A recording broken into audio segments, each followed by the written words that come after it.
கடவுளுக்கு கேட்டு சொல்லியோ கவர்மெண்ட்க்கு கேட்டுச்சு. அடிச்சாம் பார் ஆஸ்திரேலியாக்கு ஆப்பு அப்படின்னு தான் இன்னைக்கு கிரிக்கெட் ஃபேன்ஸ் எல்லாரும் செலிப்ரேட் பண்ணிட்டு இருக்காங்க.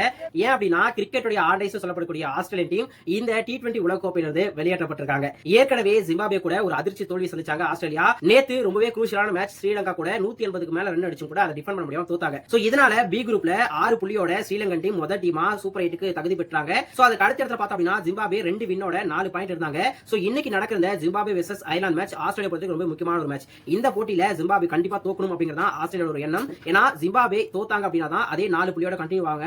அடுத்து இன்னொரு போட்டியிலும் ஜிம்பாப்வே தோல்வி சந்திச்சா ஆஸ்திரேலியா அடுத்த மேட்ச்ல நல்ல 2 ரேட்ல ஜெயிச்சாக்க அவங்க வந்து குவாலிஃபை ஆகலாம் அப்படிங்கிற ஒரு கனவுல இருந்திருப்பாங்க. ஆனா ஆஸ்திரேலியாவோட அந்த கனவை வர்ண பகவான் தண்ணி ஊத்தி அழிச்சிட்டாரு. ஏன்னா மலையாள அயர்லாந்து வெர்சஸ் ஜிம்பாப்வே மேட்ச் வந்து நடக்காதனால 2 டீமுக்கும் ஈச் 1 பாயிண்ட் வந்து கொடுத்துட்டாங்க. இப்போ 5 புள்ளியோட செகண்ட் டீமா சூப்பர் 8க்கு முன்னேறிட்டாங்க ஜிம்பாப்வே. சோ அதனால இந்த T20 உலக கோப்பையை பொறுத்த வரைக்கும் முன்னாள் சாம்பியனான ஆஸ்திரேலியா டீம் குரூப் ஸ்டேஜோட வெளியேற வேண்டிய ஒரு கட்டாயத்துக்கு தள்ளப்பட்டிருக்காங்க. இன்னும் ஒரு போட்டி இருக்கு, அதுல ஜெயிச்சாலும் தோத்தாலும் எந்த பயனும் இல்ல. பட் ஆஸ்திரேலியா பொறுத்த வரைக்கும் இந்த T20 உலக கோப்பையில அவங்க நிறைய இன்ஜரி கன்சர்ன்ஸ் இருக்கு, நிறைய முக்கியமான பிளேயர்ஸ் எல்லாரும் இல்ல. சோ அது அவங்களுக்கு மிகப்பெரிய அடியா விழுந்துச்சு சொல்லலாம். பட் என்ன இருந்தாலும் ஸ்ரீலங்கா கூட அவங்க பேட்டிங் ஆனதை பார்த்தப்போ ஆஹா சூப்பர் 8 சுட்டு வரும்போது பார்த்து இவங்க ஃபார்ம் வராங்களே அப்படிங்கிற மாதிரி இந்தியன் ஃபேன்ஸ்லாம் கொஞ்சம் புளிய கரைச்சதுன்னு சொல்லலாம். பட் இப்போ ஒரு வழியா அவங்க வந்து out of the tournament. So Australia இந்த மாதிரி தொடர்ந்து இருந்து வெளியே போனதை பத்தி நீங்க என்ன நினைக்கிறீங்க? அண்ட் இந்த T20 வேர்ல்ட் கப்ல இங்கிலாந்தும் ரொம்பவே ஸ்மாரா விளையாடிட்டு இருக்காங்க, ஆஸ்திரேலியாவும் வெளியே போயிட்டாங்க. சோ இந்தியன் டீமுடைய டாமினன்ஸை ஈடு கொடுத்து ஆடுற அளவுக்கு எந்த டீம் வந்து இருக்காங்க, எந்த டீம் வந்து ஃபைனல் வருவாங்க நீங்க நினைக்கிறீங்க? உங்களோட கருத்துக்களை மறக்காம கமெண்ட்ல சொல்லுங்க.